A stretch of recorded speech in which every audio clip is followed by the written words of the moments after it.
שם בעצם אני אראה לכם איך בעצם לעשות לקן של כל מיני פרחים, כן?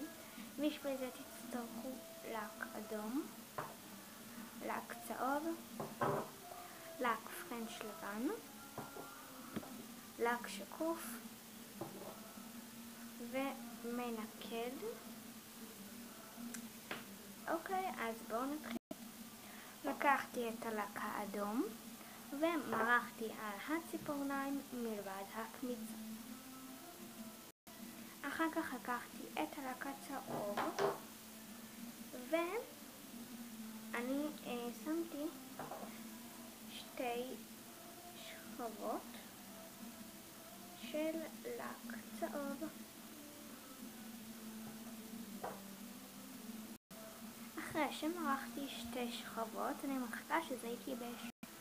אחרי שזה יתייבש אני לקחתי את הלק הפרנץ' לבן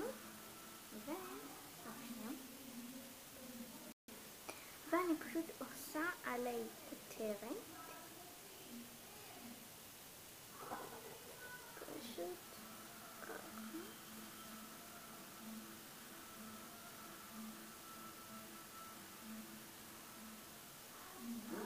אוקיי, עלי כותרת שהם יהיו בכיוונים שונים.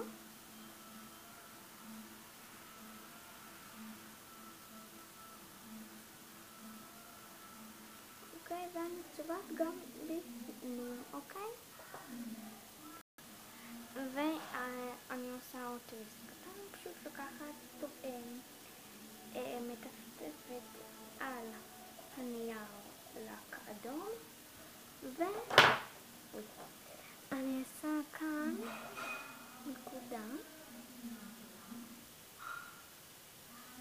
אוקיי, נקודה אדומה, אוקיי, ככה, ומחכה שזה יתייבש.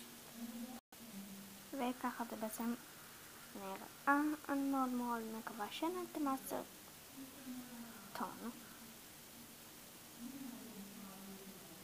ביי.